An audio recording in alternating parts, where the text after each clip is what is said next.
कहानी की शुरुआत आसमान से हजारों किलोमीटर ऊपर बसी एक रहस्यमयी दुनिया से हुई, जहां पहुंचना ही मौत को दावत देने जैसा था। फिर भी कुछ सैनिक अपनी जान दांव पर लगाकर वहां तक जा पहुंचे, लेकिन अगले ही पल उनका सामना उस दुनिया के सबसे खतरनाक और विशाल राक्षस से हो गया। जैक ने उसकी आहट महसूस की और तुरंत पानी में सिर डुबोकर छिप गया। तभी उसके सामने एक विशाल काय पैर दिखाई दिया, जिससे पास खड़ी भेड़ें डरकर भागने लगी। तभी राक्षस ने एक भेड़ को पकड़कर कच्चा ही निगल लिया। ये खौफनाक नजारा देखकर जैक पूरी तरह घबरा गया। उधर पेड़ के पीछे छिपा एक सैनिक पीछे मुड़कर राक्षस को देखने लगा, लेकिन तभी राक्षस ने नाक सिकोड़कर उसकी गंध पहचान ली। डर के मारे सैनिक फिर से पेड़ के पीछे छुप गया, पर राक्षस बड़े बड़े कदमों से उसकी ओर बढ़ने लगा। सांस रोके खड़ा सैनिक अब खुद को नहीं रोक पाया और अचानक भागने लगा, लेकिन अब बहुत देर हो चुकी थी। वो राक्षस की नजर में आ चुका था। उसने बिना वक्त गवाए पूरा पेड़ जड़ से उखाड़कर फेंक दिया। सैनिक जान बचाकर भागने लगा, पर उसकी छोटी टांगें उस राक्षस की लंबी टांगों के सामने टिक नहीं पाई। राक्षस ने तेजी से कदम बढ़ाए और एक ही बार में उसे बेहोश कर दिया। पहली बार इंसान को देखकर वह उसके पास झुका और गौर से देखने लगा। जैसे ही वह उसे उठाकर ले जाने वाला था, उसी वक्त कप्तान तलवार लेकर उसकी ओर दौड़ पड़ा और पूरी ताकत से तलवार राक्षस की एड़ी में घोंप दी। दर्द से तिल मिलाकर राक्षस पीछे मुड़ा, लेकिन अगले ही पल उसने हल्का सा पैर मारकर कप्तान को दूर फेंक दिया। फिर उसने अपने पैर में फंसी तलवार निकाली और दोनों सैनिकों को उठाकर खाने के लिए ले गया। दूर खड़ा जैक ये सब देख रहा था। उसी पल उसे एहसास हुआ कि वह यहाँ आकर कितनी बड़ी गलती कर चुका है। दरअसल कुछ समय पहले जैक को एक पादरी की मदद से कई जादुई बीज मिले थे, लेकिन जैसे ही उसकी गर्लफ्रेंड जो एक राजकुमारी थी जब जैक से मिलने आई, तभी उन बीजों में से एक बीज पानी के संपर्क में आते ही तेजी से बढ़ने लगा, जिससे अचानक पूरा लकड़ी का घर जोर जोर से हिलने लगा और नीचे से अजीब डरावनी आवाजें आने लगी। दोनों डर के मारे वहां से हिल भी नहीं सके और तभी अचानक जमीन फट गई और एक विशाल बेल घर को चीरते हुए आसमान की ओर बढ़ गई। ये देखकर राजकुमारी तुरंत भागने की कोशिश करने लगी, लेकिन तभी एक मेज उसके ऊपर गिर गई। जैक उसे बचाने के लिए आगे बढ़ा, लेकिन तभी बेलों ने उसे उछालकर घर से बाहर फेंक दिया। उसी पल एक लकड़ी का दरवाजा अचानक खुल गया और राजकुमारी को एक रास्ता दिखाई दिया, लेकिन जैसे ही वह बाहर भागने लगी, उसी समय बेल ने अचानक दरवाजा बंद कर दिया। राजकुमारी दरवाजा खोलने की कोशिश करने लगी, लेकिन दरवाजा जरा भी नहीं हिला। यह देखकर जैक ने बेलों को काटने के लिए तुरंत एक कुल्हाड़ी उठा ली, लेकिन तभी अचानक पूरा घर जड़ों समेत उखड़कर आसमान की तरफ बढ़ने लगा। ठीक आखिरी पल में जैक ने छलांग लगाकर किनारे को पकड़ लिया, लेकिन बेलें इतनी तेजी से बढ़ रही थी कि कुछ ही सेकंड में घर हजारों मीटर ऊपर पहुंच गया। जैक पूरी ताकत से कुल्हाड़ी चलाकर बेल को काटने लगा। जैसे ही बेल टूटी, राजकुमारी ने तुरंत दरवाजा खोल दिया, लेकिन अगले ही पल उसके पैरों के नीचे की लकड़ी टूट गई और हाथ पकड़ने के बावजूद वह 10,000 मीटर की ऊंचाई से नीचे गिरने लगा। जैक जादुई बैलों से फिसलते हुए जमीन की ओर बढ़ने लगा, लेकिन रास्ते में बेलों ने उसकी स्पीड को थोड़ा कम कर दिया और आखिरकार वह जमीन पर गिरकर बेहोश हो गया। लेकिन राजकुमारी की किस्मत इतनी अच्छी नहीं थी, क्योंकि बेल उसे अपने साथ आसमान की दूसरी तरफ ले गई। अगली सुबह जैक घबराकर जागा और देखा कि सामने राजा खड़ा था, जो राजकुमारी को ढूंढ रहा था। यह देखकर जैक के होश उड़ गए और मजबूरी में उसने पूरी बात राजा को बता दी। जब जैक ने आसमान की ओर इशारा किया, तभी सबने देखा कि एक विशाल बेल सीधी आसमान को चीरती हुई ऊपर जा रही थी। जैसे ही राजा को सच्चाई का पता चला, उसने बिना एक पल गवाए सैनिकों की एक टुकड़ी जैक के साथ राजकुमारी को बचाने के लिए भेज दी। जल्द ही सब लोग उस बेल के सहारे ऊपर चढ़ते हुए बादलों के पार पहुंच गए। फिर कप्तान ने आगे बढ़कर एक तरफ से दूसरी तरफ स्लाइड करना शुरू किया, क्योंकि राजकुमारी तक पहुंचने का यही एक रास्ता था। मजबूरी में जैक ने अपनी बेल्ट उतारकर खुद को तैयार कर लिया, लेकिन जैसे ही वो आगे बढ़ने की सोच ही रहा था, तभी पास खड़े घुंघराले बालों वाले आदमी ने उसे जोर से लात मारकर आगे धकेल दिया। इतनी ऊंचाई देखते ही जैक की हालत खराब हो गई और बीच रास्ते में स्लाइड करते वक्त उसके हाथ अचानक छूट गए और वो सीधे नीचे जा गिरा। लेकिन किस्मत से बीच रास्ते में बेलों ने उसे थाम लिया। होश में आते ही वह बिना रुके फिर से ऊपर चढ़ने लगा। ऊंचाई पर पहुंचते ही मौसम पूरी तरह बिगड़ गया। चारों तरफ तेज तूफान और कड़कती बिजली थी। तभी अचानक एक झटकेदार बिजली सीधे एक सैनिक पर गिर गई, जिससे वह फिसल गया और बाकी सैनिक उससे टकराकर नीचे गिरने लगे। लेकिन आखिरी पल में एक सैनिक ने रस्सी को मजबूती से पकड़ लिया, जिसकी वजह से बाकी लोगों की जान किसी तरह बच गई। लेकिन जो सैनिक नीचे गिरे थे, वे अब हवा में लटके हुए थे। अगर उन्हें तुरंत ऊपर नहीं खींचा गया तो पूरी टीम खतरे में आ सकती है। तभी रेडरिक पास खड़े उसके साथी से बोला कि रस्सी काट दो। उस आदमी को यह आइडिया अच्छा लगा और उसने तुरंत अपने पैर से छुपा हुआ चाकू निकाल लिया। नीचे लटके सैनिक ऐसा न करने के लिए गिड़गिड़ाने लगे, लेकिन उसने बिना दया दिखाए रस्सी काट दी और लटके सैनिक 10,000 फीट की ऊंचाई से नीचे जा गिरे। किसी तरह बाकी बचे सैनिक ऊपर तक पहुंच गए और तब तक सुबह भी हो चुकी थी। जैक ने जैसे ही पीछे मुड़कर देखा, वह पूरी तरह हैरान रह गया, क्योंकि बादलों के ऊपर एक विशाल दुनिया मौजूद थी और यह नजारा देखकर सब लोग उस तरफ बढ़ने लगे। तभी कप्तान को जमीन पर ताजे पैरों के निशान दिखाई दिए, जिससे उसने अंदाजा लगाया कि राजकुमारी नीचे नहीं उतरी बल्कि यहीं कहीं है। और जब सब लोग गुफा से बाहर निकले, तभी सामने का नजारा देखकर कप्तान दंग रह गया, क्योंकि ये दुनिया उम्मीद से कहीं ज्यादा विशाल थी। सभी लोग आगे बढ़ते हुए इलाके की जांच करने लगे। तभी उनकी नजर पेड़ों की टहनियों पर पड़ी। उन्हें वहां राजकुमारी के छोड़े हुए निशान मिले। उसी दौरान जैक को जमीन पर वही किताब भी मिल गई जो उसने राजकुमारी को दी थी। तभी उनकी नजर टूटी हुई टहनियों पर पड़ी और इसी से उन्हें अंदाजा हो गया कि राजकुमारी को कोई खतरनाक जीव उठाकर ले गया है। इसके बाद सभी लोग दो टीमों में बंट गए और अलग अलग दिशा में राजकुमारी को ढूंढने निकल पड़े। रास्ते में जैक और उसके साथी एक नदी के पास पहुंचे, जहां उन्हें मोटी ताजी भेड़ों का झुंड दिखाई दिया। कई दिनों से भूखे होने की वजह से उन्होंने एक भेड़ को पकाने का सोचा, लेकिन जैसे ही वे भेड़ पकड़ने की कोशिश करने लगे, तभी गलती से पास में लगा हुआ जाल एक्टिव हो गया।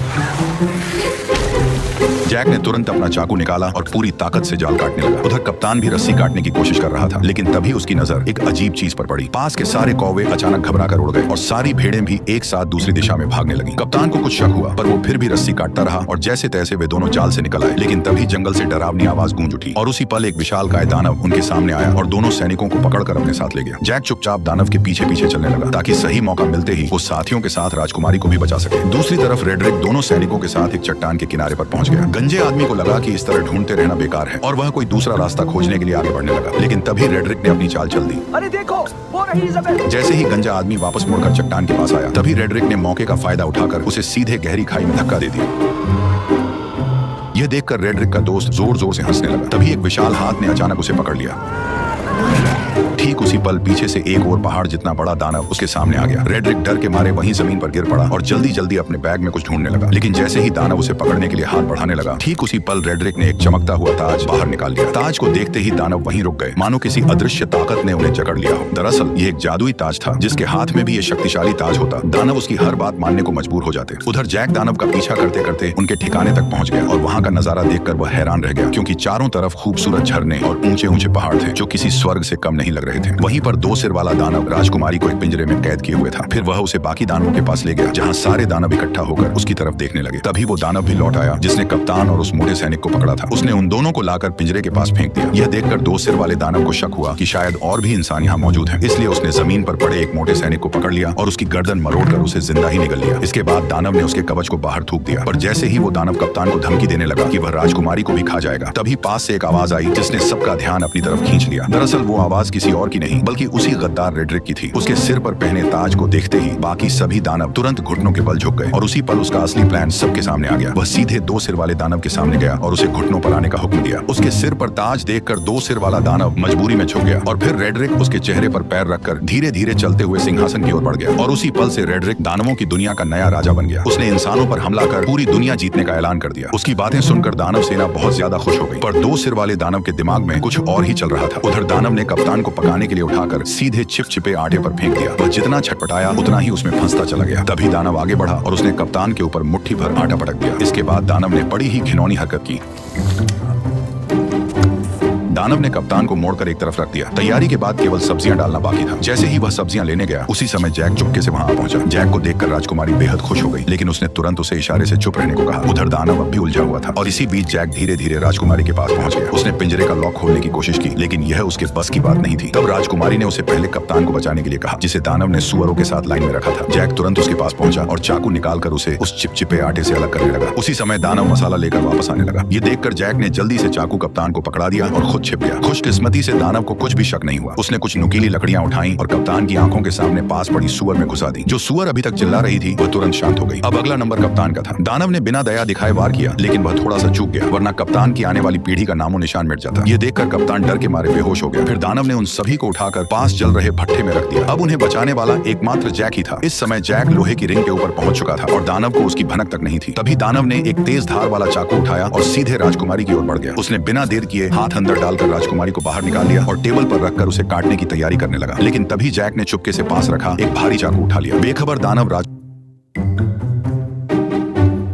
दानव राजकुमारी पर वार करने ही वाला था। तभी जैक ने छुरी सीधी उसकी रीढ़ में घोंप दी। दर्द से दानव जोर जोर से चिल्लाने लगा, लेकिन जैक छुरी को मजबूती से पकड़े रहा। तभी दानव बेकाबू होकर दीवार से जा टकराया और वहीं मारा गया। यह देखकर राजकुमारी और कप्तान दोनों हैरान रह गए। इसके बाद वे तीनों तुरंत उस जादुई बेल के पास पहुंच गए, लेकिन वहां पहले से ही एक दानव पहरा दे रहा था, जिसे रेड्रिक ने भेजा था। तभी जैक के दिमाग में एक अजीब आइडिया आया। वो एक मधुमक्खियों का छत्ता लेकर कप्तान के साथ धीरे धीरे उस दानव के पास पहुंच गया। फिर कप्तान ने दानव का हेलमेट उठाया और जैक ने छत्ता उसके अंदर पटक दिया। दानव अभी भी बेफिक्र सो रहा था और उसे जरा भी अंदाजा नहीं था कि उसके साथ क्या होने वाला है। जैसे ही जैक ने छत्ता अंदर रखा, तभी कप्तान ने तुरंत हेलमेट बंद कर दिया और फिर दोनों तेजी से वहां से भागकर पास की चट्टान के पीछे छिप गए और इंतजार करने लगे। कुछ ही देर में दानव मधुमक्खियों के डंक से तड़प कर उठ खड़ा हुआ और दर्द से छटपटाते हुए अपने शरीर को झटकने लगा। लेकिन जितना ज्यादा वो तड़प रहा था, मधुमक्खियां उतनी ही ज्यादा उस पर हमला कर रही थी। घबराकर दानव वहां से भागने लगा, लेकिन फिसलकर पत्थरों से टकरा गया और फिर वह लुढ़कता हुआ चट्टान के किनारे तक पहुंच गया। ऐसा लग रहा था कि अब वह गिरने ही वाला है। तभी अचानक उसने अपना हेलमेट उतार दिया। ये देखकर तीनों एक पल के लिए चौंक गए, लेकिन तभी एक मधुमक्खी सीधे उसकी तरफ तरफ उड़ती हुई आई और अगले ही पल उसने दानव को जोर से डंक मार दिया, जिससे वह कंट्रोल खो बैठा और सीधे नीचे जा गिरा। यह देखकर तीनों लोग खुशी से झूम उठे। उन्हें यकीन नहीं हो रहा था कि उन्होंने इतनी आसानी से इतने बड़े दानव को हरा दिया। इसके बाद तीनों ने तुरंत वहां से निकलने का फैसला किया, लेकिन अचानक कप्तान रुक गया। उसने बताया कि उसे रेड्रिक से ताज छीनने के लिए यही रुकना पड़ेगा, इसलिए जैक उसे चाकू थमाकर राजकुमारी के साथ नीचे उतरने लगा। उसी समय दानव बैलों से टकराते हुए आखिरकार नीचे आ गिरा। तेज आवाज सुनकर राजा तुरंत अपने टेंट से बाहर आया और इस खतरनाक दानव को देखकर घबरा गया। अचानक गांव के लोग भी वहां इकट्ठा हो गए। तभी राजा ने ना चाहते हुए प्रजा की भलाई और दानवों को यहाँ आने से रोकने के लिए एक बड़ा फैसला लिया। उसने तुरंत जनरल को बेल काट डालने का आदेश दे दिया। सैनिकों ने विशाल लोहे की कीलें उस बड़ी बेल में ठोक दी, फिर उन पर मजबूत हुक लगा दिए और कुछ बैलों और घोड़ों की मदद से उसे खींचना शुरू कर दिया। धीरे धीरे वह विशाल बेल जड़ों समेत हिलने लगी, लेकिन इससे पास खड़े सैनिक अचानक खतरे में आ गए। तभी अचानक बीच वाली मोटी बेल भी टूटने लगी। ऊपर खड़े सैनिक नीचे गिरने लगे, जिससे चारों तरफ अफरा तफरी मच गई। उधर जैक और राजकुमारी बेल के सहारे नीचे उतर रहे थे, लेकिन जैसे ही उन्होंने नीचे नजर डाली तो वे डर के मारे घबरा गए, क्योंकि बेल बेकाबू हो चुकी थी और किसी भी पल गिर सकती थी। उसी समय जैक ने मौका देखकर राजकुमारी को कसकर पकड़ा और तेजी से एक लटकती डाल को थाम लिया। दोनों हवा में झूलते हुए तेजी से नीचे की ओर बढ़ने लगे। आखिरकार जब वे नीचे गिरे तो घास के ढेर ने उनकी रफ्तार कम कर दी और इस तरह दोनों सही सलामत जमीन पर पहुंच गए। ठीक उसी पल रेड्रिक ने सभी दानवों को इकट्ठा कर इंसानों पर हमला करने की तैयारी की। तभी दो सिर वाले दानव को इंसान का आभास हुआ, जिससे कप्तान छिप गया। तभी रेड्रिक ने आगे बढ़ते हुए बैल उगाने वाले जादुई बीज निकाले, लेकिन तभी अचानक कप्तान उस पर टूट पड़ा, जिससे जादुई बीज चट्टान पर ही छूट गए और रेड्रिक सीधे नीचे गड्ढे में जा गिरा। रेड्रिक डर के मारे दानवों को पुकारने लगा, जबकि कप्तान उसके सामने लड़ने के लिए तैयार खड़ा हो गया। तभी दो सिर वाले दानव ने बाकी दानवों को उसे बाहर निकालने का आदेश दिया। दानव चट्टानों को तोड़ने लगे और नीचे कप्तान और रेड्रिक के बीच लड़ाई शुरू हो गई। रेड्रिक ने अपनी लंबी तलवार के सहारे कप्तान को गिरा दिया और उसका हथियार दूर जा गिरा। इसके बाद उसने मौका पाकर लगातार हमले शुरू कर दिए, लेकिन कप्तान ने किसी तरह उसका वार रोक लिया और दोनों के बीच ताकत की लड़ाई शुरू हो गई। जल्द ही कप्तान कमजोर पड़ने लगा और रेड्रिक ने उसे पानी में डुबो दिया। तभी अचानक उसकी नजर उस चाकू पर पड़ी जो उसकी तरफ बहकर आ रहा था। कप्तान ने सही मौके पर उसे दांतों से पकड़ लिया और तुरंत रेड्रिक के चेहरे पर वार कर दिया। अचानक हुए हमले से रेड्रिक का गुस्सा फूट पड़ा। उसने अपने हथियार के दम पर कप्तान को पीछे धकेल दिया। कप्तान मजबूर होकर पीछे हटता गया और आखिरकार किनारे तक पहुंच गया। तभी रेड्रिक ने उसे एक जोरदार लात मारकर नीचे गिरा दिया, लेकिन कप्तान ने किसी तरह चट्टानों को पकड़ लिया। रेड्रिक तलवार को उसके हाथों में चुभोने लगा ताकि वह खुद नीचे गिर जाए, लेकिन उसने कप्तान की ताकत को कम आंका था। जैसे ही वह फिर से हमला करने लगा, कप्तान ने उसी के हथियार को पकड़कर उसी की टांग में घोंप दिया। दर्द से रेड्रिक जोर जोर से चिल्लाने लगा और इसी मौके का फायदा उठाकर कप्तान ने तलवार रेड्रिक के पेट में घोंप दी। अचानक हुए हमले की वजह से रेड्रिक ने वही दम तोड़ दिया। उसके मरते ही ताज की जादुई ताकत भी खत्म हो गई। कप्तान किसी तरह ऊपर चढ़ाया और ताज वापस लेने के लिए आगे बढ़ा, लेकिन तभी ऊपर की गुफा टूट गई और दो सिर वाला दानव उससे पहले ही ताज उठा ले गया। उसने ताज अपनी उंगली में पहन लिया और खुद को नया राजा घोषित कर दिया। ताज पहनते ही उसकी ताकत फिर से लौट आई। यह देखकर बाकी दानवों ने भी अपने घुटने टेक दिए। तभी कप्तान ने देखा कि धरती पर लौटती हुई वह एकमात्र बेल अब कभी भी टूटकर नीचे गिर सकती है, इसलिए उसने बिना देर किए सीधे बेल पर छलांग लगा दी। बेल तेजी से किले की ओर बढ़ने लगी। कप्तान ने सही समय का फायदा उठाया और छलांग लगाकर सीधे पानी में कूद गया। दो सिर वाले दानव ने जब देखा कि इंसानों की दुनिया तक जाने का रास्ता टूट चुका है तो वह गुस्से से गरज उठा। तभी अचानक छोटे सिर ने जमीन पर पड़े उस थैले की ओर इशारा किया जिसमें जादुई बीज भरे हुए थे। दो सिर वाले दानव ने उसे उठाया और अपने हाथ में खोल लिया। उसमें कुल 4 जादुई बीज थे। यह देखकर वह खुशी से झूम उठा। उसने तुरंत एक फूंक मारकर उन बीजों को पानी में फेंक दिया। जैसे ही बीज पानी से टकराए वे तुरंत उगने लगे और अगले ही पल जमीन को चीरती हुई 4 विशाल बेलें बाहर निकल आई। इसके बाद दो सिर वाले दानव ने जोर से आदेश दिया और सभी दानव उस बेल पर चढ़कर इंसानों की दुनिया की ओर बढ़ने लगे। आखिरी पल में दो सिर वाला दानव भी छलांग लगाकर नीचे कूद पड़ा। वो बेलों के जरिए फिसलते हुए जमीन की ओर बढ़ने लगा। उसी समय जैक घोड़े को पानी पिला रहा था। तभी अचानक उसकी नजर आसमान की ओर गई। उसने देखा कि सभी दानव तेजी से नीचे की ओर बढ़ रहे हैं। बिना एक पल गवाए वह घोड़े पर सवार होकर राजा को चेतावनी देने निकल पड़ा। उधर राजा की सेना आराम से किले की ओर बढ़ रही थी। तभी जैक की नजर सेना पर पड़ गई। वो जोर जोर से चिल्लाने लगा कि दानव आ रहे हैं, लेकिन राजा को अब भी कुछ समझ नहीं आया। तभी पीछे के जंगल से अचानक कई दानव निकल आए और जहाँ जहाँ वे जा रहे थे वहाँ सब कुछ तहस नहस कर रहे थे। कोई भी उन्हें रोक नहीं पा रहा था। जल्द ही दानव सेना पास आ गई और उन्होंने एक सैनिक को पकड़कर जिंदा निकल लिया। घोड़े पर सवार लोग भी उनकी रफ्तार से नहीं बच पाए। इस वक्त इंसान उनके सामने बिल्कुल बेबस थे। तभी एक गोल चेहरे वाले दानव ने पास की पवन चक्की का पंखा तोड़कर राजकुमारी की तरफ फेंक दिया, जो जमीन पर गिरते ही सब कुछ चकनाचूर कर गया और राजा का ताज भी गिर पड़ा। उधर किले पर तैनात सैनिकों ने राजा की सेना को आते देखा और उन्होंने तुरंत अंदर युद्ध की तैयारी की खबर भेज दी। कप्तान ने तुरंत सभी सैनिकों की मदद से खाई में तेल डलवा दिया ताकि दुश्मनों को रोका जा सके। जैसे ही राजा की सेना किले के पास पहुंची, उसने तीर चलाने का आदेश दे दिया और देखते ही देखते सैकड़ों जलते हुए तीर दुश्मनों की ओर छोड़ दिए गए। जैसे ही ये तीर तेल से टकराए, चारों तरफ आग भड़क उठी और इसी बीच राजा की सेना सुरक्षित किले के अंदर पहुंच गई। राजकुमारी को सही सलामत देखकर कप्तान ने तुरंत किले के दरवाजे बंद करने का आदेश दिया, लेकिन उसी समय जैक अभी भी बाहर था और दानव उसके पीछे पड़े हुए थे। जैसे ही किले का दरवाजा बंद होने लगा, तभी जैक घबरा गया, लेकिन आखिरी पल में वह अपने घोड़े के साथ छलांग लगाकर अंदर घुस आया। हालांकि उसके पीछे पीछे दो सिर वाला दानव भी दरवाजे पर चढ़ आया, लेकिन तभी कप्तान ने उस पर हमला बोल दिया और वह सीधे आग की जलती लपटों में जा गिरा।